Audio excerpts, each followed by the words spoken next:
কোটা সংস্কার নিয়ে আন্দোলনরত শিক্ষার্থীদের সঙ্গে আলোচনায় বসতে চান প্রধানমন্ত্রী।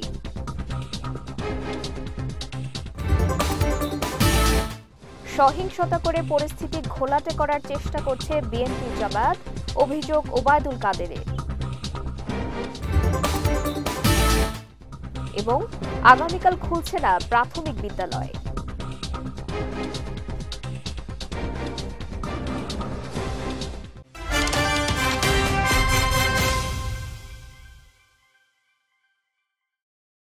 আসসালামু আলাইকুম।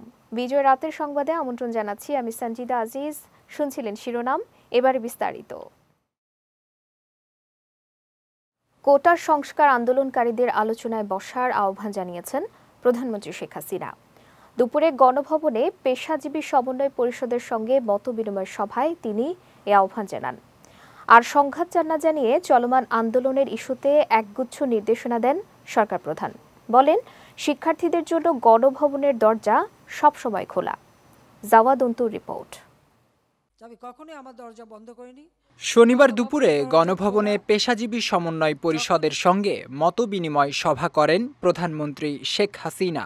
সভায় চলমান আন্দোলনের ইস্যুতে একগুচ্ছ নির্দেশনা দেন সরকার প্রধান। সহিংসতার ঘটনায় আটক সাধারণ ছাত্রদের মুক্ত করতে নির্দেশ দেয়া হয়েছে জানিয়ে প্রধানমন্ত্রী বলেন, প্রতিটি হত্যাকাণ্ডে জড়িতদেরই বিচার করা হবে। আমি এটা স্পষ্ট বলি, হত্যাকাণ্ডের সঙ্গে যারা জড়িত সে যেই হোক অবশ্যই তাদের বিচার করা হবে এবং যারা জড়িত তদন্ত করেই তা বের করা হবে। আমি এটাও নির্দেশ দিয়েছি যে এর ভিতরে যারা নিরীহ আছে তাদের সবাইকে এবং ছাত্র যারা একেবারে খুনের সাথে জড়িত না বা এই সমস্ত ধ্বংসাত্মক কাজের সাথে জড়িত না তাদেরকে মুক্তি দেওয়া শুরু করবে এবং সেটা শুরু হয়ে যাচ্ছে। কোটা সংস্কার আন্দোলনকারীদের আলোচনায় বসার আহ্বান জানিয়ে প্রধানমন্ত্রী বলেন, গণভবনের দরজা শিক্ষার্থীদের জন্য সবসময় খোলা। আর সংঘাত চান না জানিয়ে বঙ্গবন্ধু কন্যা বলেন, আন্দোলনকারীদের সঙ্গে বসে তাদের সব কথা শুনতে চান তিনি। জানান, যে কোনো বিষয় নিয়েই আলোচনা হতে পারে আন্দোলনকারীদের সঙ্গে।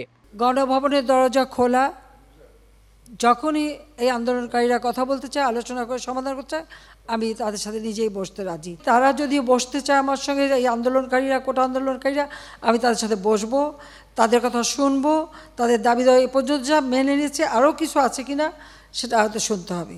সভায় বিশ্ববিদ্যালয়, স্বায়ত্তশাসিত প্রতিষ্ঠান ও সরকারি প্রতিষ্ঠানে প্রস্তাবিত পেনশন ব্যবস্থাও বাতিল ঘোষণা করেন সরকার প্রধান। বিশ্ববিদ্যালয়, স্বায়ত্তশাসিত প্রতিষ্ঠান এবং প্রজাতন্ত্রের সকল বেতনভোগী কর্মচারীদের ক্ষেত্রে সার্বজনীন পেনশন ব্যবস্থায় অংশগ্রহণের বাধ্যবাধকতা বাতিল করে দিয়েছি।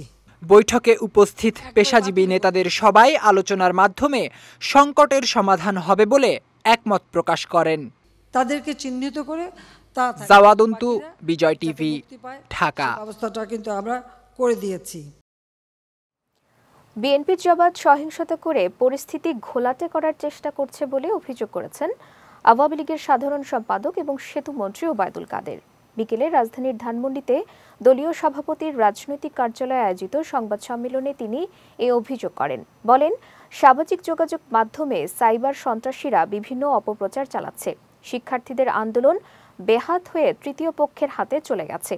এই অশুভ শক্তির তৎপরতা আওয়ামী লীগ সফল হতে দিতে পারে না বলেও জানান আওয়ামী লীগের সাধারণ সম্পাদক।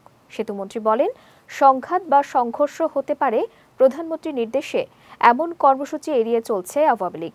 তবে আগামীকাল ঢাকা সিটির সব ওয়ার্ড এবং সকল নগর ও মহানগরে জমায়েত আর 5 তারিখ আওয়ামী লীগ শোক মিছিল করবে বলেও জানান ওবায়দুল কাদের। এই আন্দোলনকে ঘিরে সাম্প্রদায়িক অপশক্তি, বিএনপি জামাত লাশের রাজনীতি করছে। আমি ফখরুল সাহেবকে প্রশ্ন করতে চাই, গতকাল পুলিশ সদস্যকে নিষ্ঠুরভাবে এ হত্যার দায় কার? কারা হবিগঞ্জ জেলা আওয়ামী লীগের কার্যালয়ে হামলা, ভাঙচুর, অগ্নিসংযোগ করল? আওয়ামী লীগের সভাপতির বাড়িতে হামলা চালাল। আমরা নিশ্চিতভাবে বিশ্বাস করি সাধারণ শিক্ষার্থীরা এসব সন্ত্রাস ও সহিংস কর্মকাণ্ডের সঙ্গে জড়িত। কোটা সংস্কার আন্দোলন ঘিরে চলমান পরিস্থিতিতে রোববার প্রাথমিক বিদ্যালয় খুলছে না। আপাতত সব প্রাথমিক বিদ্যালয় বন্ধই থাকছে। শনিবার প্রাথমিক ও গণশিক্ষা মন্ত্রণালয়ের জ্যেষ্ঠ তথ্য কর্মকর্তা মাহবুবুর রহমান তুহিন এই তথ্য নিশ্চিত করেছেন। তিনি বলেন, চলমান পরিস্থিতি বিবেচনায় আপাতত দেশের কোনো প্রাথমিক বিদ্যালয় খুলছে না। কবে খুলবে তা পরে জানিয়ে দেওয়া হবে।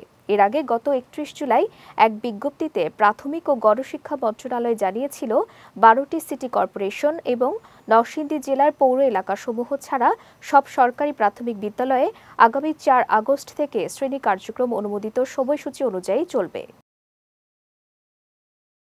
সন্ত্রাস, সহিংসতা এবং সংঘাতের বিরুদ্ধে সকলকে এগিয়ে আসার আহ্বান জানিয়েছেন সম্প্রীতি বাংলাদেশের আহ্বায়ক পীযূষ বন্দ্যোপাধ্যায়। সকালে সিরডাপ মিলনায়তনে আয়োজিত আলোচনা সভা থেকে এই আহ্বান জানান তিনি। এ সময় বাংলাদেশকে শান্তি ও সম্প্রীতির পূর্ণভূমি হিসেবে বিশ্বের মাঝে দৃষ্টান্ত স্থাপন করতে প্রজন্মের কাছে প্রত্যাশাও ব্যক্ত করেন পীযূষ বন্দ্যোপাধ্যায়। সায়ন সাব্বিরের রিপোর্ট। শনিবার সকালে রাজধানীর সিরডাপ মিলনায়তনে সন্ত্রাস, সংঘাত, সহিংসতা নয়, চাই শান্তি শীর্ষক এক মতবিনিময় সভার আয়োজন করে মহান মুক্তিযুদ্ধের চেতনাশ্রয়ী সামাজিক সংগঠন সম্প্রীতি বাংলাদেশ। আলোচনায় অংশ নেন বিভিন্ন শ্রেণী পেশার বিশিষ্টজনেরা। সভায় সভাপতি হিসেবে উপস্থিত ছিলেন সম্প্রীতি বাংলাদেশের আহ্বায়ক পীযূষ বন্দ্যোপাধ্যায়। তিনি বলেন, ছাত্রদের সঙ্গে সংলাপ করার সময় ফুরিয়ে যায়নি জানিয়ে দেশের নেতৃত্বদানকারীদের সে বিষয়ে ভেবে দেখার আহ্বান জানান তিনি। সংলাপের সময় কিন্তু পার হয়ে যায়নি, সংলাপ কিন্তু হতেই পারে এবং সেই সংলাপের জন্য আবারও আমরা এই শেষে এসে এই অনুরোধটি করছি যে যারা দেশ চালক, দেশ চালান যারা, তারা যেন এই সংলাপের বিষয়ে একটু চিন্তা ভাবনা করে দেখতে পারে। এ সময় গুজবের ব্যাপারে সবাইকে সতর্ক থাকার আহ্বান জানিয়ে চলমান সংঘাতকে কেন্দ্র করে আর যেন গ্রেফতার বাণিজ্য না হয় সে বিষয়েও সকলকে সতর্ক থাকতে হবে বলে জানান পীযূষ বন্দ্যোপাধ্যায়। যারা গ্রেফতার হয়েছে তাদেরকে যেন, তাদের ব্যাপারে যেন সত্য তথ্য দিয়ে যেন তাদের গ্রেফতারটাকে জাস্টিফাই করা হয়। আর গ্রেফতার বাণিজ্য বলতে যে একটি কথা আছে, যেটি খুব ভয়ঙ্কর কথা আমাদের মুখে মুখে চলে, সমাজের সবার মুখে মুখে চলে, গ্রেফতার বাণিজ্য যেন না হয়, এই ব্যাপারে আমাদের সতর্ক দৃষ্টি রাখতে হবে। সভায় চলমান সংঘাতে যারা আহত হয়েছে তাদের সুচিকিৎসার ব্যবস্থা নেওয়ার জন্য সরকারকে আহ্বান জানান সম্প্রীতি বাংলাদেশের নেতৃবৃন্দরা। সায়ন সাব্বির, বিজয় টিভি, ঢাকা। সাধারণ ছাত্ররা রাজনীতি না করলেও তাদের সঙ্গে নির্যাতন, নিপীড়ন, হামলা ও প্রাণহানির মতো ন্যাক্কারজনক ঘটনা ঘটেছে বলে মন্তব্য করেছেন সাধারণ শিক্ষার্থী মঞ্চের প্রধান সমন্বয়ক সাকুর হাসান। দুপুরে শাহবাগে ৯ দফা দাবিতে মৌন অবস্থান কর্মসূচি পালনকালে গণমাধ্যমকে এসব কথা বলেন তিনি। এ সময় আন্দোলনের আড়ালে ঘটে যাওয়া প্রতিটি প্রাণহানির নিরপেক্ষ তদন্ত ও বিচারেরও দাবি জানান সাকুর হাসান। মানিক মোহাম্মদ ওমরের রিপোর্ট, ছবি তুলেছেন সোহানুর রহমান সোহান। কোটা আন্দোলনে আহত ও শহীদ পরিবারের পুনর্বাসন, হতাহতের ঘটনায় বিচার বিভাগীয় তদন্তের মাধ্যমে সর্বোচ্চ বিচারের ব্যবস্থা সহ ৯ দফা দাবিতে মৌন অবস্থান কর্মসূচি পালন করেছে সাধারণ শিক্ষার্থী মঞ্চ। দুপুরে রাজধানীর শাহবাগে জাতীয় জাদুঘরের সামনে এই কর্মসূচি পালন করে সংগঠনটি। এ সময় সাধারণ ছাত্ররা রাজনীতি করতে আসেনি উল্লেখ করে সংগঠনের প্রধান সমন্বয়ক শাকুর আহমেদ বলেন, রাজনীতিতে জড়িত না হয়েও নিরীহ শিক্ষার্থীদের ওপর নির্যাতন, নিপীড়ন ও প্রাণহানির মতো ঘটনা ঘটেছে। আমরা সাধারণ ছাত্রছাত্রীরা রাজনীতি করতে আসিনি, আমাদের যৌক্তিক দাবি উত্থাপন করতে এসেছিলাম। বর্তমানে ব্যাপারটি যে পর্যায়ে গেছে তাতে আমরা মর্মাহত এবং শঙ্কিত। চরম পরিতাপের বিষয়, চলমান কোটা আন্দোলনে নিরীহ শিক্ষার্থীদের উপর দেশব্যাপী শিক্ষা প্রতিষ্ঠান সহ সকল স্থানে নির্যাতন, নিপীড়ন, হামলা ও প্রাণহানির মতো ন্যাক্কারজনক ঘটনা ঘটেছে। আমরা সকল শিক্ষার্থী ও দেশবাসীর পক্ষ থেকে তীব্র নিন্দা জ্ঞাপন করছি। এ সময় কোটা আন্দোলনকে ঘিরে সংগঠিত প্রতিটি প্রাণহানির নিরপেক্ষ তদন্ত ও বিচার, গ্রেফতারকৃত শিক্ষার্থীদের মুক্তি ও হয়রানি বন্ধ সহ মুক্তিপ্রাপ্ত সমন্বয়কদের পরবর্তীতে হয়রানি না করার দাবি জানান শাকুর হাসান। কোটা আন্দোলনকে ঘিরে সংগঠিত প্রত্যেকটা ছাত্র প্রাণহানির নিরপেক্ষ তদন্ত ও বিচার করতে হবে। কোটা আন্দোলনে সকল গ্রেফতারকৃত শিক্ষার্থীদের মুক্তি ও সর্বপ্রকার হয়রানি বন্ধ করতে হবে। এছাড়াও মুক্তিপ্রাপ্ত 6 জন সমন্বয়কবৃন্দকে পরবর্তীতে কোনো প্রকার হয়রানি করা যাবে না। চলমান আন্দোলনে শিক্ষার্থীদের সকল দাবি এখনো বাস্তবায়ন হয়নি উল্লেখ করে দাবিগুলো মেনে নিয়ে দ্রুততম সময়ে তা বাস্তবায়ন করার জন্য সরকারের প্রতি আহ্বান জানান তিনি। চলমান আন্দোলনে শিক্ষার্থীদের সকল দাবি এখনো বাস্তবায়ন হয়নি। আমরা মাননীয় প্রধানমন্ত্রীকে শিক্ষার্থীদের সকল দাবি মেনে নিয়ে দ্রুততম সময়ে বাস্তবায়ন করার আহ্বান জানাচ্ছি। মানিক মোহাম্মদ ওমর, বিজয় টিভি, ঢাকা।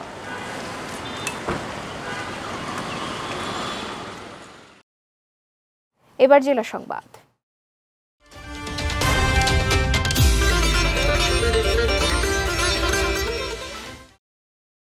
কোটা আন্দোলন ঘিরে শিক্ষার্থী আবু সাইদ নিহতের ঘটনায় রংপুর পুলিশ লাইন্সের এএসআই আমির হোসেন এবং মেট্রো তাজহাট থানার কনস্টেবল সুজন চন্দ্রকে সাময়িক বরখাস্ত করা হয়েছে। এ তথ্য নিশ্চিত করেছেন রংপুরের উপ পুলিশ কমিশনার আবু মারুফ হোসেন। তিনি জানান, ছাত্রদের আন্দোলনে অপেশাদার আচরণের কারণে আমির এবং সুজন চন্দ্রকে বরখাস্ত করা হয়েছে। তদন্ত শেষে পরবর্তী ব্যবস্থা নেওয়া হবে।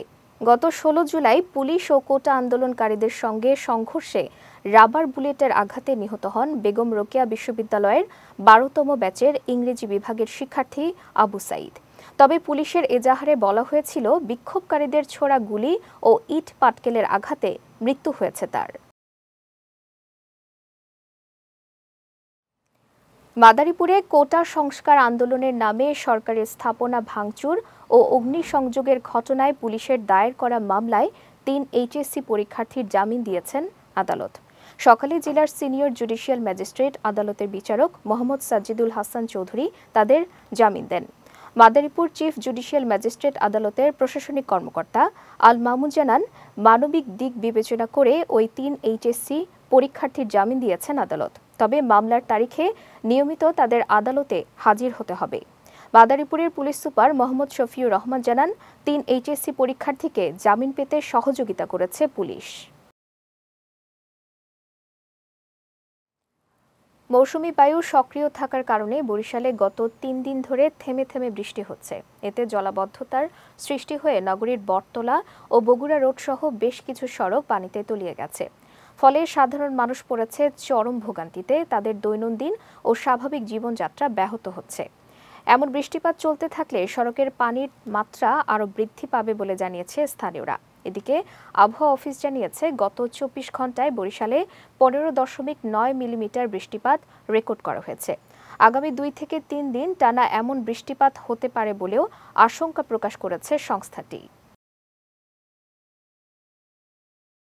মাদারীপুরের শিবচরে বাজার পাহারা দেওয়ার সময় একটি গ্রিলের দোকানের নির্মাণাধীন লোহার দরজা শরীরের উপর পড়ে কাদির হাওলাদার নামে এক ব্যক্তির মৃত্যু হয়েছে। ভোরে উপজেলার মাদবরের চর ইউনিয়নের বেইলি ব্রিজ বাজারে এই দুর্ঘটনা ঘটে। স্থানীয়রা জানায়, প্রতিদিনের মতো গতরাতেও বাজার পাহারা দিচ্ছিলেন কাদির হাওলাদার। ভোররাতে বৃষ্টির সময় তিনি বাজারের রাসেল মিয়ার গ্রিল ওয়ার্কশপের দোকানের সামনে গিয়ে দাঁড়ান। দোকানটির টিনের বেড়ার সঙ্গে একটি ভারী লোহার দরজা রাখা ছিল। ধারণা করা হচ্ছে দরজাটির নিচে চাপা পড়ে ঘটনাস্থলেই তার মৃত্যু হয়। যাচ্ছি খেলার সংবাদে।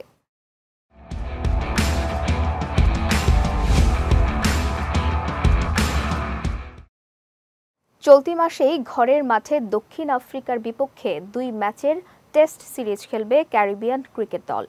এই সিরিজের জন্য 15 সদস্যের দল ঘোষণা করেছে ওয়েস্ট ইন্ডিজ ক্রিকেট বোর্ড। দল সাজানো হয়েছে হাঁটুর চোটে বিশ্রামে থাকা pacer Kemar Roach, Kraigg Brathwaite, Joshua Da Silva, Alick Athanaze সহ অভিজ্ঞদের নিয়ে। এই সিরিজে বিশ্রাম দেওয়া হয়েছে আলজারি জোসেফকে।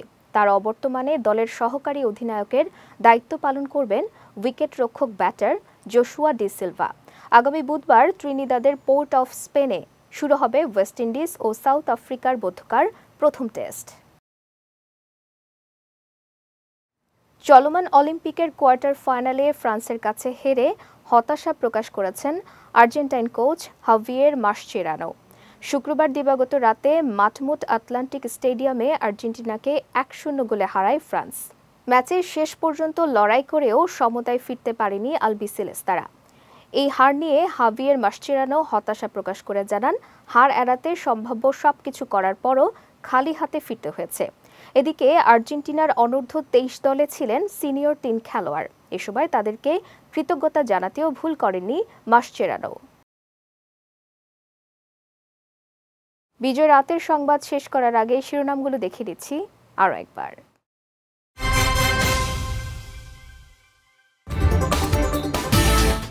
কোটা সংস্কার নিয়ে আন্দোলনরত শিক্ষার্থীদের সঙ্গে আলোচনায় বসতে চান প্রধানমন্ত্রী।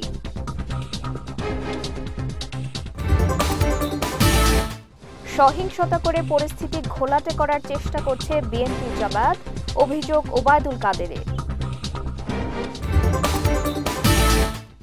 এবং আগামীকাল খুলছে না প্রাথমিক বিদ্যালয়।